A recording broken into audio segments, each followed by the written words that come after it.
All right. Hello, welcome to World According to Who, and we're here with Anthony. Yes, sir. Yes, sir. We met when? Last week at a real estate networking event. Real estate networking event, and what brought you there?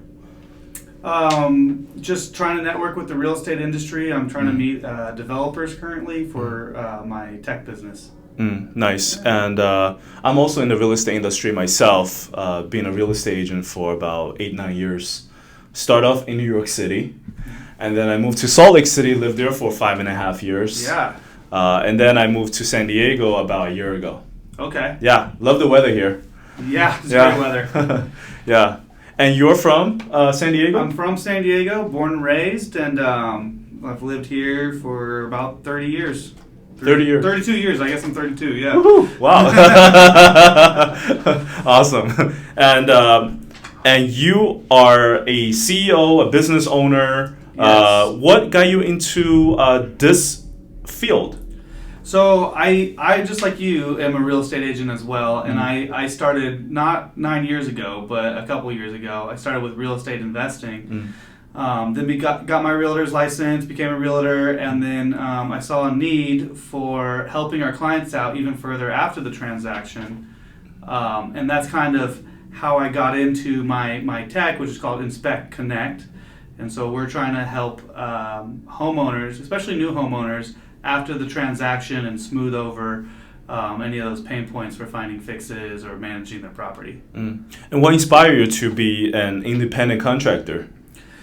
Yeah, in the real estate world? Yeah, in the real estate world, or yeah, well, I worked for the city of San Diego for 14 years. Oh, okay. And I was done with that career path, and I was looking for something new. Yeah. And after investing in real estate, it just kind of clicked. It made sense, and I was like, I want to learn more about this. Yeah. So I got my real estate license, jumped into that with both feet. Wow. Right on the downturn of the market. So Oh. It's been tough. Downturn of the market. Yeah. So when did you get your license in real estate? 2022. 2022. Oh, yeah. Yeah, so it's coming right out of that COVID rush. Right. Everyone buying, and I was like, oh, this looks like a great time to get in. And then rates skyrocketed the last couple years. Yeah, I remember during COVID, I was still in Salt Lake City. The listings that I have, they get sold very quickly. Yeah. Very quickly. I have people lining up during open houses. About 15-20 people line up before the open house starts, and I had like 2-3 offers delivered over to us before they even seen the property. Yeah, and then 2022, that's like the turn of the market. Right. When the interest rate goes up, people stop buying, and then houses sit on the market a little longer. Definitely. It definitely scares a lot of those first-time home buyers that maybe aren't working already with a real estate agent or don't have the knowledge base in real estate, and then they come out of the market and they're no longer buying. Yeah. Right? Yeah. What advice would you give to new agents who is currently getting their real estate license? Yeah, join a good team or somebody that you can learn with, because like any kind of school, you learn a lot of the fundamentals, but then you get out of the classes and you're like, how do I even fill out an offer, right? How do you fill out that paperwork? And state to state, I mean, I'm sure it's different in Utah than it is in California. Yeah. Are you still currently certified in Utah? I still have my license, but it's not active anymore. Okay. I could tell like the Utah and California is very different. California MLS is very shitty. How so? It's like garbage. Like it's dumpster. Yeah, like it's like in the 1980s, and they charge you 2024 prices. Yeah. It's like I ask around, like, is there an app for the MLS in San Diego? And they're like, people will be like, yeah, there is, but they're garbage. I'm like, yeah, it's true, it's garbage. Right. It's really hard to use that when you're like looking at properties and stuff on the real estate side. Yeah. It's not user friendly at all. It's not. It's so garbage, man. Like I want to go like protest. Yeah. Yeah, it's so dumb. Like, like, come on, like the money that we pay you, you could do something, like upgrade a little bit, like maybe become like half as good as Zillow. Shit. Right. Like I talk to my real estate investor friends and real estate agent friends.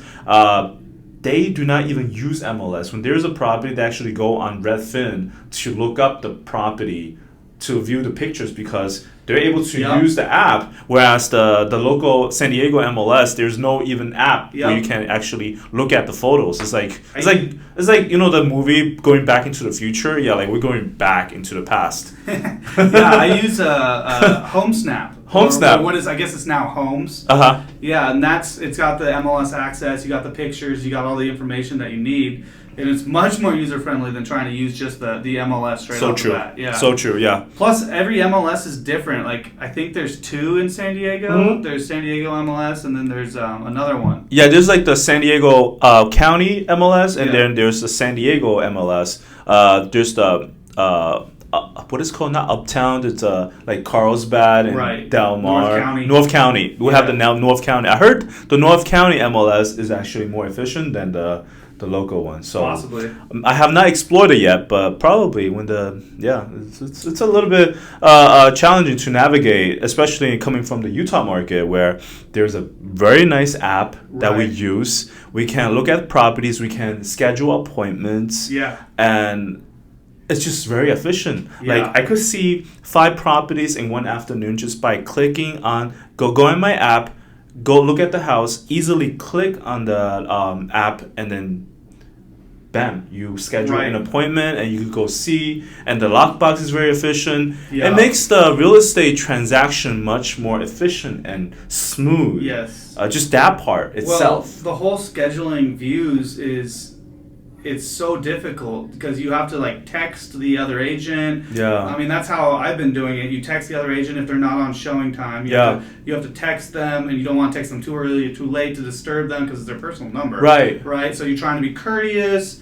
And I mean, with a lot of clients, you're trying to schedule things for the next day sometimes. Right. So it creates almost this like anxiety effect when you're trying to get those viewings in. Yeah, I agree. It's true. It's just one of those days, I hope San Diego MLS will do something to upgrade your system. Because right now you're garbage. Or somebody needs to come out with a standardized software for the MLSs to start using. Yeah. Yeah. Talking about garbage, New York City is also pretty garbage when it comes to their showing. I remember when I was an agent in New York City, Manhattan, and I wanted to go show a property for my client. Right. They have this old school key department where you need to call the agent, ask them if the house is available, and if they say yes, and then you schedule a time to go pick up the key. They have the key in the office. And you're in Manhattan, like Manhattan's super crowded. There's tons of people, there's traffic, there's trains, subway, and buses, and you can't even drive your car, right? Right. Like downtown San Diego, at least, you can drive, you can find a parking if you look hard enough, but Manhattan is like impossible. Yeah. And then so what we do is that we have to take the train or the bus and walk to the office, take the elevator up, go to the key department and show them which key you want. Right. And then they have a whole entire department of keys. And then there's like 2-3 staff that work there in that department, and then they find the key, and then you have to pay them $20 to like deposit, and then they keep your $20 and give you the key, and they show the property.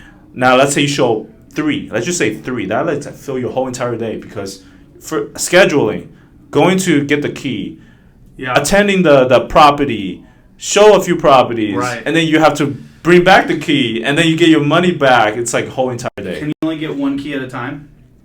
You can get multiple keys at once, but the agents may not have every property that you want to see, so you have to visit different office, all of that. Yeah, that was inefficient. That was extremely inefficient. Yeah, that was like, my family asked me to move back to New York. I'm like, I'm not going back. Yeah. No way. No way. Plus, that market's wild. Yeah. Yeah. That's crazy. So that's cool though. You have experience in 3 different states. That's true. Yeah. I do have experience with 3 different states. I would say the most efficient one is Utah, Salt Lake City, Utah. It's very efficient. Just everything you need, you can easily get access to. Right. Whether you want a key box, you just drive to the realtor building, and there's no lines you need to wait for the most part, and you get your key box, you get your signs, and everything's just like quick. efficient. Yeah. Getting your CE courses efficient. So yeah, I do miss that. Doing business in Utah. It was easy. It was really easy. Wow. Yeah. That's very cool. Yeah. So you got into real estate. I sure did. What would you say are important key characteristics for someone to be successful, whether in real estate or in any entrepreneurial startup business? Yeah, I think the biggest thing for me that I noticed was your organization skills, especially if those two things, real estate as an agent and as a business owner or starting a business. Yeah. There's so much to keep track of. If you don't have pretty good organization skills, you're going to lose stuff left and right. Especially in real estate, if you're an agent, you're working multiple clients, you're organizing multiple schedules with people. You have to do your marketing materials. If you're doing an open house on the weekend, that's more stuff you got to keep track of. And it can get overwhelming. I know a lot of real estate agents, they get the virtual assistants to help them with that. And emails, like if you're in a transaction, at least in California, there's email chains for days, when you're doing a transaction. You got the other agent, you got the escrow company, title companies, everyone's emailing you. Yeah, okay. Yeah. What other characteristics would you say? So the first one is organization skill. There you go. So on the business side, you need to have that like determination and fortitude to kind of stick with it, because so my company's a startup and it's high ups and low lows endlessly over and over again. So you got to be able to manage those lows because you know another high is coming. I like to say, so I've hiked the Grand Canyon a couple times when I was younger, and I like to say where I am now, I've descended one of the rims and I'm looking up at the other side on a rim to rim hike, and I'm like, wow, I have that to go, and come back down and go back up the other side. Like it's a really big beast that you're trying to tackle, but you can do it. You just have to have that mental fortitude to keep pushing forward. Okay. And how do you keep yourself encouraged when there are challenging days where you feel like, oh man, shit is getting a little challenging. Should I like start something else, or do I continue to push forward? Yeah. So I've been going through a lot of that. That and managing burnout. Having a really good person where you can use as a sounding board is really valuable. So somebody you can just talk things out. You'll get like a little bit depressed on your lows, and maybe you've got a negative view of things. So you need to talk with somebody and, oh, this is just how I'm feeling right now. I'm going to come back out of this, right? And then you just got to be determined and stick with it, and remember what is your end goal and how is it going to help people, right? And if you keep that picture in your mind, you'll keep moving forward. Well said. Yeah, in the business world, you start up a new business. It's always challenging in the beginning, and you got to have this mental power to push through and have the resilience to bounce back and also improvise over time. Oh, yeah. Right. Doing a startup or any, especially the tech industry, you got to be the king or queen of pivot. Like, things will go wrong. But when the things go wrong, that doesn't necessarily spell disaster. It's taking whatever it is and either spinning it or pivoting so that you can make that a good thing, right? Or use it in your favor for your next move. You are a big chess player, right? Not every move you make on the chessboard is going to be a great move, and you might get a piece taken from you, but that doesn't mean the game's over. That's correct. Yeah, right? Yeah. I feel like I learned a lot life lessons through playing chess. Yeah. Chess is a fun game, and what you just said, when you make one mistake, it does not mean your game is over, and if you continue to have the positive attitude in this game and you make the next right move, your opponent may make a bad move, and then you'll be able to redeem yourself, be able to come back. And so just don't give up easily in life. Making bad move does affect your momentum, but it does not mean that you're going to lose the game. Right. Yeah. And another thing I like to, and this helps me kind of like build myself back up, is using the analogy of when you're building a business, it's like you're building a house, right? So I'm thinking of like a brick house, right? So the last pretty much year that I've been building my startup, I've been laying that foundation, getting other people on board to help me out. There's 4 of us now that work full-time on this business.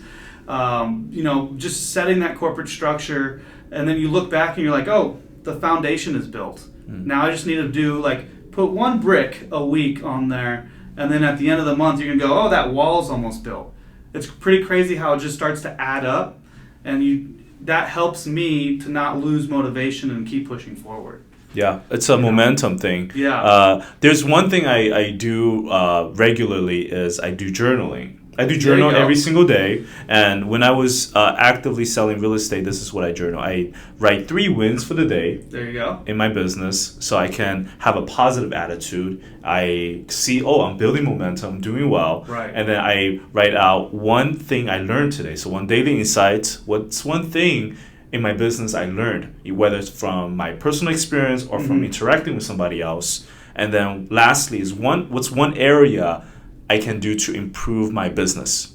And so what's 1 area of improvement? This way I can adjust, improvise my system. Yep. And over time, it just built into a strong bussbusiness. Right. I mean, go ahead. With the wins, it helps you fuel your self-esteem, your confidence, and it's very effective. Yeah, and you're journaling, so that's the way you're keeping track of that. And then, so like each week you're putting 1 more piece in that puzzle, and then you at the end of the year you look back and you're like, wow, I've been able to build this just by making those efforts each week, no matter how small they are. Some weeks are going to be bigger than others, but you'll be able to turn around and look at that and go, look at what I've accomplished. Right. What would you say your key characteristics, personality would be? No. Besides the goofiness. I've been called Adam Sandler twice today. Yeah. His sister and me. we both call him the Adam Sandler. Key characteristic. I think, no matter what business you're in, you need to have a bit of bravery about yourself, right? Yeah. And that can come out in many different ways. So if you're making decisions, you need to be in that decision you're making, right? You have to make sure that you're committed to it. So there's a bit of bravery there, because a lot of the times you're making these decisions that you don't know if they're right or wrong. So I guess also, like, I'm a little hard-headed, so I'm gonna put my head down and just go for it. But there's being brave about the different aspects. Real estate and business is tough because you have to be pretty outgoing. Yeah. Right? So being brave in that aspect and meeting people constantly, going to these networking events like where we met last week. Yep. You just kind of have to keep that going. And it's like those building blocks, again, like you were saying with the journaling and looking back and all that. You have to be able and be willing to go and do that. Yeah. So you will say your characteristic will be being brave, have the courage to go for it. The courage. I think courage is a better way to say that. Okay. Yeah, courage. Do you feel like your courage is something you're born with or you develop over time? I think it's a personality trait. Okay. I believe everybody has courage. Yeah. Just maybe in different levels. Some different people, levels, introverts are courageous too. Oh, yeah. But they're just their courage comes out in a different way. Yeah. Right? Yeah. So it's never a bad thing. It's just, how are you going to use this to push your business forward? Be real estate or whatever business you've got going. Well said. Yeah.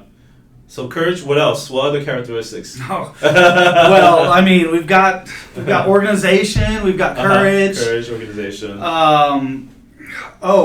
Here's a big thing that I've noticed in the startup world. You have to be coachable. Oh, being coachable. That's a good point. Yeah. Yes, because that's very important. You can't come into these businesses, real estate's the same way, with a chip on your shoulder or like, I know everything. Yeah. Right? Nobody likes that person. Yeah, that's true. That's true. And being the person that's like, maybe I do have a lot of experience, but I can learn something from every event or every person that I meet. Yeah. You'll get these connections, that you would not have had otherwise. I like that. Yeah. Being humble enough to know that you are not always the best. And there's always somebody that's better than you. And you can always learn from everyone else. Yeah. Yeah. In every situation, you can always pick out things you can learn from. Yeah. Yeah. And if you're starting a business, I'm currently in our pre-seed funding round, right? So I'm talking with investors, angel investors, VC companies, and the big thing that they want to see is that you are open to their feedback, right? You're going to be moldable. You're going to be able to get that feedback and move forward with it, not just be rigid in your decisions. I mean, there's also something to say about that, but that you are moldable and able to move forward with their input, because they're coming with some advice. It's up to you if you're going to take it or not, but just being open to hearing it and not being so bold as to say, I know everything. Yeah. I'm learning the whole investing world is its own thing, right? And so I'm open to all this input from people, pitching in front of people, and it's that right there takes courage too, because you're speaking in rooms with sometimes 60 to 100 people. Sure, yeah. Yeah. And how do you feel speaking in front of like 60, 70 people? Oh, I hate speaking in front of people. Oh, do you? I could do it for you. Yeah, I mean, that's what I said. I could speak in front of a couple thousand people, no problem. Oh, my God. I get, like, nervous, and I start sweating. Oh, do you? Oh, man, this is, like, exciting for me. Yeah. Yeah. If anybody challenges me, I was like, hey, you want to come here and get a roundhouse? Right?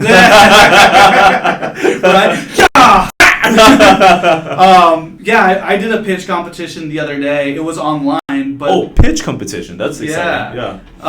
But there was 64 people, and I had to get my pitch out in 1 minute. And I did fairly okay. It was my first pitch, but I definitely have room to improve, and I know that, and I will. But I get really nervous, and that's something I'm trying to work through to self-improve, like you were talking about. And to overcome that, I'm taking steps. I'm not just like, hey, this is who I am. I'm going to what are they called? It's Toastmaster. Toastmasters. Yeah. So they have a Toastmasters here. Yeah. And here? Yeah. Here. Oh wow. Yeah. That's once cool. a month, and I'm gonna go speak in front of those in front of people. But like one-on-one, I'm good all day. One-on-one, you're comfortable. Yeah. I'm pretty comfortable. He's gonna take off his shirt. Superman. But like groups where you're standing in front of people. I see. Yeah. I start to get a little bit more anxious. I see. Yeah. Yeah. I find it very exciting. Like I did protesting in front of in Times Square, New York, when I was 23, like 10 years ago. It's wild. Yeah. It's for me, it's exciting. It's fun. Yeah. Yeah. Yeah. Wow. It's definitely something that I personally need to work on. I don't have that character trait, especially my position as the CEO and founder of a company. Like that's you have to speak. You have to speak in front of people. Yeah. My job is to speak. So, I'm getting there. You know, I have room for growth, and I'm making those steps to grow into that a little bit more. And even though right now I'm working on the way I speak. So I just said right, and I'm trying to Toastmaster. cut that out. Toastmasters, right? Yeah. Again, yeah. So you become very aware of it when you start working on it. I'm actually aware of it too. There's one podcast I record. I say a lot of fillers. Yeah. And see, I'm doing that right now. Yeah. It's not that I'm nervous. It's a habit. It is. And sometimes when I'm thinking, I have that tendency of putting in the filler words. Yeah. And yeah, right after you just said it too. Yeah, I know. Like it's such a habit, and to break that habit. Yeah, for me, it's like breathing. It's like if I don't say it's like I haven't breathed, and I have to say that in order to move forward with my next sentence. And there's nothing really wrong with speaking like that. Yeah. It's just in these professional settings, you sound so much better when you don't include those filler words. I agree.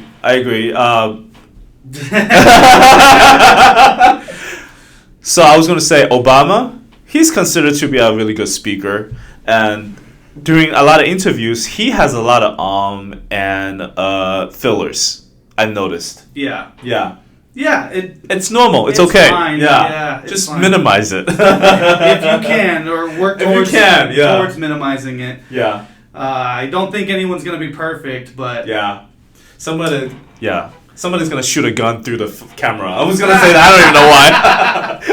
Hopefully not. There's 3 camera then. Right? Yeah. So being a startup entrepreneur, you're very busy. You're meeting people all the time. Mm-hmm. You're speaking in front of people.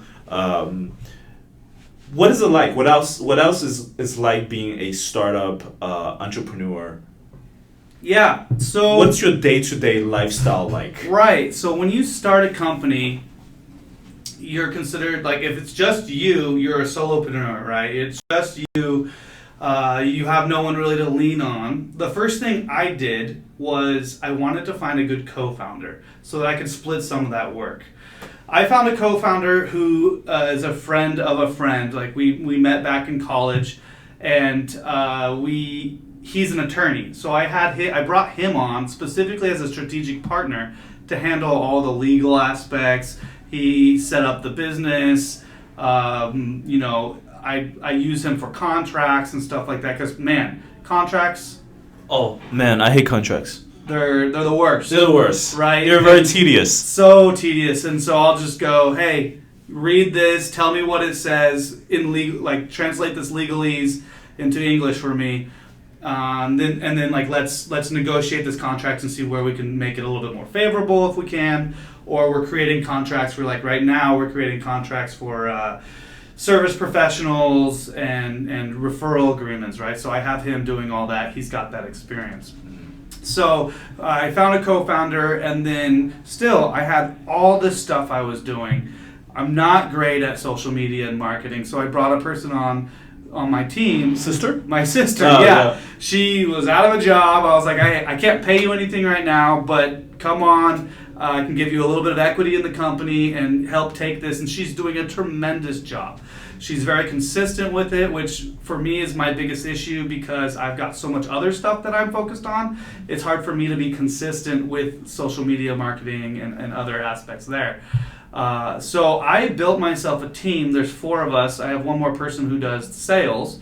He's got years of experience doing door-to-door sales. So he's out there actually pounding the pavement, doing door-to-door sales.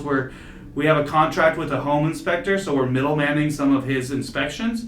And he's pushing our platform, the Inspect Connect platform. www.theinspectconnect.com is the web address. I'm just going to do a little one there. So he's pushing that. So for me, it was kind of offloading some of these other positions, some of these other full-time jobs, so I can focus and bring my scope in a little bit. And now my day-to-day is I'm focused, since we're in our pre-seed funding round, I'm focused on that. I'm focused on, I try to go to between 2 to 5 networking events every week.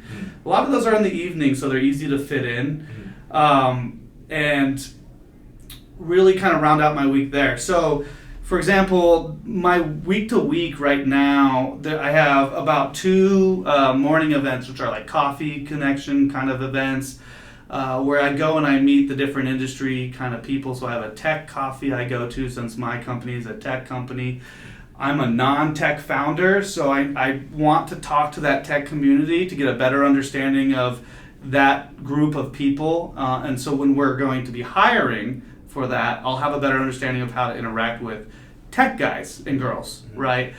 So I'll do a couple of those networking events a week. I have probably anywhere between 2 to 4 meetings a day where I'll be part of, and these are anywhere between a phone call, a Zoom meeting, or an in-person meeting. Most of them are Zoom meetings, but just scheduling that out, again, being organized, having a calendar system and putting those all in there, and then managing your personal life behind that. I also have an Airbnb, so I do all the running and cleaning of it myself. So like Friday... Where's your Airbnb located? Borrego Springs. Oh, yes. Where's that? You know where Palm Springs is? How far is it from here? It's about 2 hours east. So you go up to Julian and then you come back down. Wow, you manage it yourself. Yeah, so I'll go out there. So Friday I got to go out there, clean it, and then someone's checking in that night. So we got to do a turnover that day. Wow. And so my sister will come with me in the car, and we'll talk business the whole way. Yeah. And we'll talk marketing strategies. She'll kind of keep me updated. So I do 2 team meetings a week. Monday, I call it Mastermind Monday, where we have our Zoom meeting, and we talk through what's our week going to look like, what happened in the previous week, and we come up with kind of our weekly game plan. And then we meet again on Wednesdays, and I call those Workshop Wednesdays. And we go through how everyone's doing for the week. Does anybody need help anywhere? What are the new developments? So just kind of keeping the team really tight like that with 2 meetings a week. mixed in with my other meetings keeps me focused on moving forward and pushing a little bit. You know, every week we got to put one more brick on that house. I like that. Yeah. I like that mindset a lot. Don't expect everything to be complete right away, but you work towards improving, improvising, getting better, putting the extra brick on the building the house. Yeah. Yeah. And if you have that, you continue to have this momentum attitude, and positive energy is coming to you. Right. Because you know you're working towards the end goal. Right. Yeah. And I mean, I've been doing this business for about a year now, and I've been pushing really hard, really fast. Yeah. Especially for a tech company, but we're getting really good feedback from investors, and so that's kind of a point that I'm using to assure myself, like, hey, we're headed the right direction. We're putting those things in place that are looking good, that are building on top of each other, that we're just about there. Nice. Yeah. That's awesome. So lastly, I usually end with asking this one question to my guests. What is one advice that you will give to your younger self? Oh, how young? Think of a time that you feel like, I'm going back in time and I want to tell this young self something. Yeah. I mean, it could be multiple different times. In my 20s, I'd say don't be so anxious to get started and enjoy the moments a little bit more. Because you always, like, at least for me in my 20s, I was like really wanting to be successful already. Okay. It doesn't happen overnight. Happen overnight. It's like building the company. You got to lay that foundation, build those walls, and then you will get to success. Yeah. Right? And so just knowing that that process is there and you can tap into it. Anyone can do it. Okay. So you're saying is enjoy the moment. Don't be so eager for success right away. Be patient. Yeah. Because you're going to look back on whatever you're doing, real estate, business, if you're in school, you're going to look back and you're going to remember those days that you were doing whatever you're doing. Yeah. And you're going to remember the good times, right? So make sure to enjoy those. Enjoy the process. Yeah, enjoy the process. Yeah. There you go. Yeah. There is a quote I read in the back then. Happiness is something about enjoying the process instead of destiny. Yeah. Yeah. Yep. Exactly. Yeah, something like that. Yeah. So, well, thank you for your time. Yeah. Appreciate it. Thanks for having me on here. It was super fun. And learned a lot from you. Hopefully not the last time we learn from each other. Yeah, it won't.